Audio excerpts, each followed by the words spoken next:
Hai, selamat datang. Dalam kupasan kali ini, kita akan bongkar misteri di sebalik kecerdasan buatan atau AI. Tapi bukan sebagai satu istilah teknologi yang mengelirukan, sebaliknya sebagai satu alat hebat yang dah pun sedia untuk anda gunakan. Baiklah, jom kita mulakan dengan satu bayangan. Cuba fikirkan AI tu bukan macam barisan kod yang pening kepala, tapi sebagai seorang rakan kongsi yang genius. Rakan yang sedia membantu anda berfikir, mencipta dan belajar dengan cara yang mungkin tak pernah anda bayangkan sebelum ni. Jadi, sebelum kita melangkah lebih jauh, jom kita fahamkan dulu benda paling asas. Apa sebenarnya AI ni? Senang cerita, ia macam kita ajar mesin untuk jadi pandai. Mesin ni boleh tengok sekeliling dia, belajar daripada apa yang dia nampak dan kemudian buat keputusan sendiri untuk selesaikan masalah. Semua ni tanpa kita perlu bagi arahan satu persatu. Sekarang ni bahagian yang menarik. Rupa-rupanya AI ni bukan satu benda je. Ia sentiasa berevolusi dan kita boleh kategorikannya kepada 4 peringkat atau personaliti yang berbeza. Cuba tengok betapa pelbagai jenisnya. AI ni boleh jadi macam seorang hakim yang sangat teliti, yang kaji data untuk cari corak tersembunyi. Atau, ia boleh jadi seorang jurutera yang kreatif, yang menghubungkan dunia digital dengan dunia fizikal kita.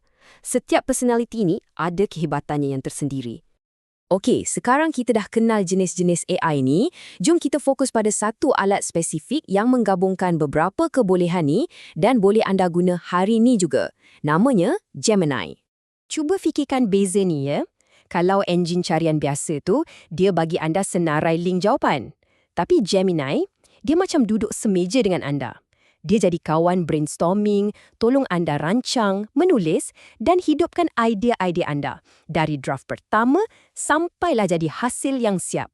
Jadi, poin paling penting kat sini ialah pilih gear yang betul untuk kerja yang betul.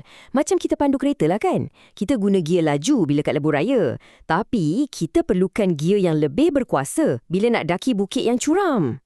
Baiklah, anda ada alat yang hebat ni. Tapi, macam mana nak guna dengan betul-betul berkesan? Sekaranglah masanya untuk kita belajar jampi serapah dia. Satu formula mudah yang akan pastikan anda dapat hasil yang terbaik dari AI setiap kali. Nak dapatkan potensi penuh AI, anda kena cakap bahasa dia. Formula PARTS nilah yang akan jadi penterjemah anda. Ia pastikan arahan anda tu jelas, spesifik dan AI betul-betul faham apa yang anda nak. Contohnya, anda boleh cakap bertindak sebagai seorang perunding kanan keselamatan cyber. Terus, jawapan yang anda dapat tu akan jadi macam nasihat dari seorang pakar.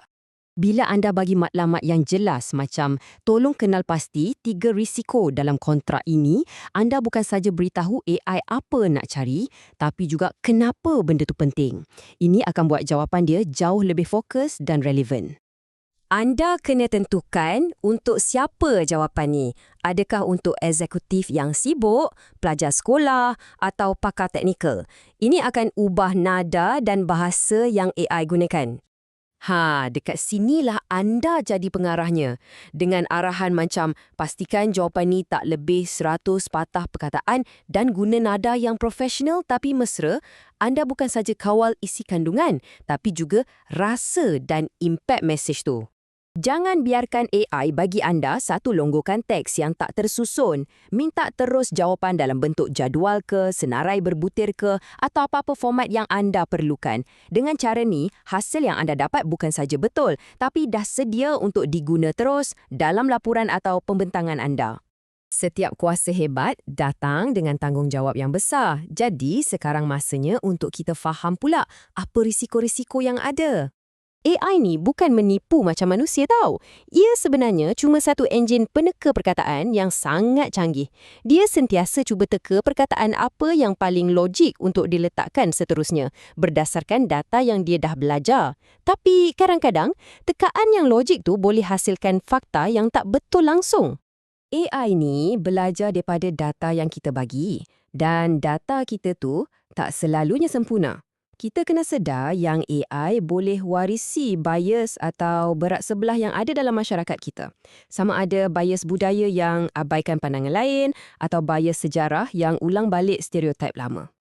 Oleh sebab AI ni boleh buat silap dan ada kelemahan, Tanggungjawab untuk pastikan kebenaran dan keadilan terletak di tangan anda sebagai pengguna yang bijak. Inilah dia perisai dan pedang anda. Satu proses 4 langkah mudah untuk anda nilai setiap jawapan yang AI bagi. Okey, kita dah tahu bahayanya, kita dah ada alat yang betul. Sekarang kita dah bersedia untuk pelajaran terakhir. Macam mana nak gunakan kuasa ni untuk kebaikan? Ini adalah peraturan paling penting dalam penggunaan AI. Sentiasa amalkan, sahkan sebelum guna. Anggap AI ni macam pembantu penyelidik anda yang sangat pantas, tapi andalah ketua editornya. Gunakan jawapan dia sebagai titik permulaan, bukan sebagai kata putus. Ingat, AI sediakan draft, tapi andalah yang tentukan hasil akhirnya. Andalah penyemak fakta, pengawal etika dan pemikir kritis yang pastikan teknologi hebat ni diguna dengan bijak dan bertanggungjawab. Jadi persoalannya sekarang, apa perkara hebat yang akan anda cipta dengannya?